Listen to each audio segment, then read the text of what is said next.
ఎవరిని చంపేశాడు? యాకోబును, అపోస్తుడైన యాకోబును చంపేశాడు. ఖడ్గము చేత చంపేశాడు. మరలా ఇంకా సంతోషం రప్పించడం కొరకు పేతురును కూడా ఎత్తుకుని వెళ్ళిపోయి చెరసాలలో పెట్టాడు. ఒకదాని తర్వాత ఒకటి జరిగించడానికి దుష్టుడు ప్రణాళిక వేశాడు. శోధన వెంబడి శోధన రావడానికి గల కారణం శత్రు పోరాటం. అప్పుడు సంఘం మేల్కొంది.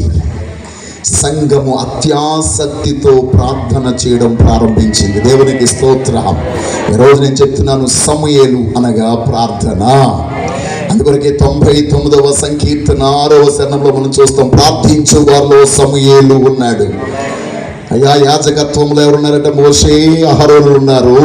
ప్రార్థించే వారిలో సమూయేలు ఉన్నాడు. వారు మొర్ర పెట్టగా దేవుడు వారికి ఉత్తరం ఇచ్చాడు. దేవునికి స్తోత్రం కలుగును గాక. ఏ రోజు ప్రార్థించే వారిలో మనందరి పేర్లు ఉండును గాక. ఏ రోజు మన సంఘాల్లో సమూయేలు పుట్టును గాక. మన ఇంటిలో సమూయేలు పుట్టును గాక. ప్రియ తల్లి, ప్రియ తండ్రి, రాత్రి పగలు నీ యొక్క బిడ్డల గురించి నువ్వు కన్నీళ్లు కారుస్తూ, రోధిస్తూ, వేధిస్తూ, ఓ అయ్యో అంగలారుస్తూ ఉన్నావేమో.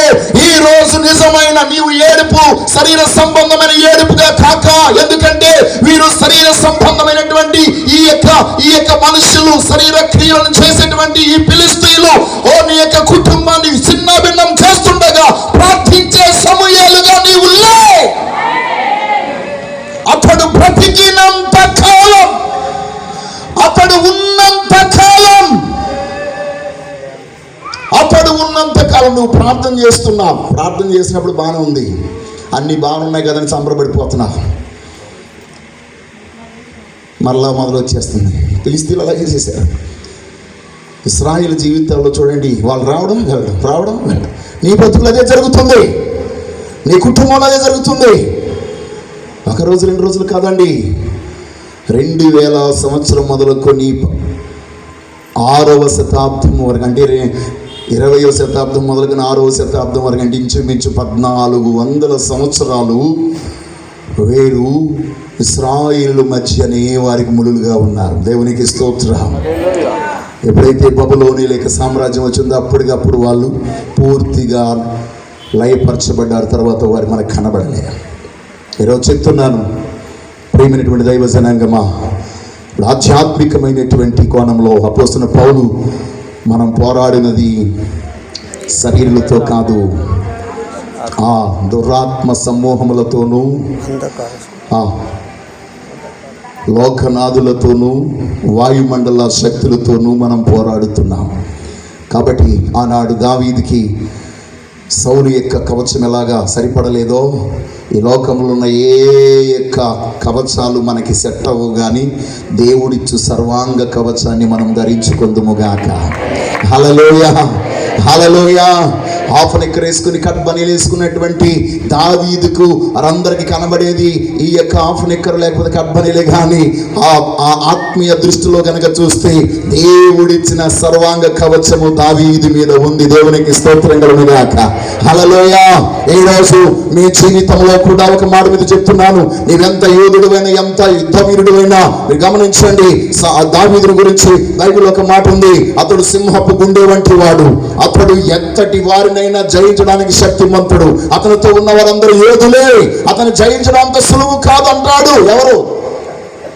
ఎవరండి? అబ్షాలోముకి సలహా ఇచ్చినటువంటి ఎవరు?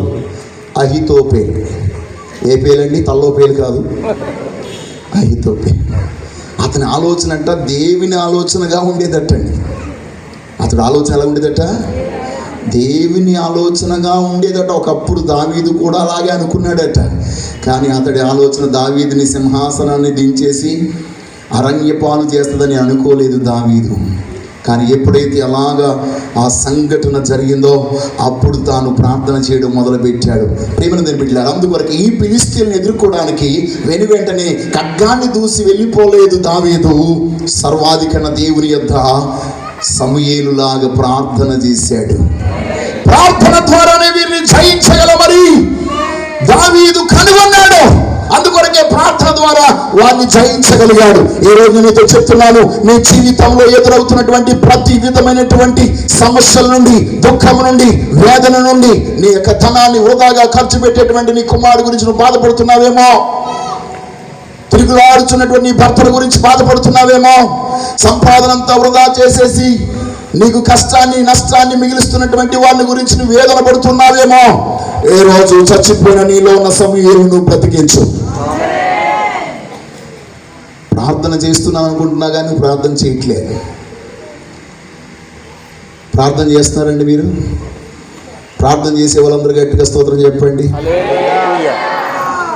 ప్రార్థన చేస్తున్నామని భ్రమలో ఉన్న వాళ్ళందరూ గట్టిగా స్తోత్రం చెప్పండి. హల్లెలూయా.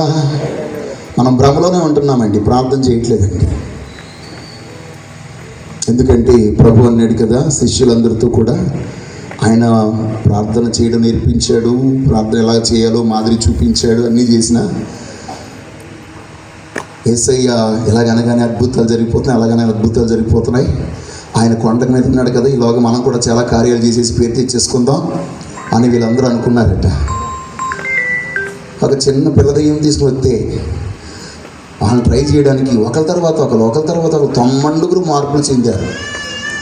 ఎంతమంది అండి? నీవు కదరా నేను, నువ్వు కదరా నేనని సీనియర్ మోస్ట్ వరకు వెళ్ళారు. ఎవరు దాన్ని పిల్ల దెయ్యమా పెద్ద దెయ్యమండి అది? చెప్పండి. బాలుడికి పట్టిన దెయ్యం అది. దేవునికి స్తోత్రం. సేనా దెయ్యం కాదండి. ఇంకా సేనా దెయ్యం అయితే ఇంకేమైపోను వీళ్ళు.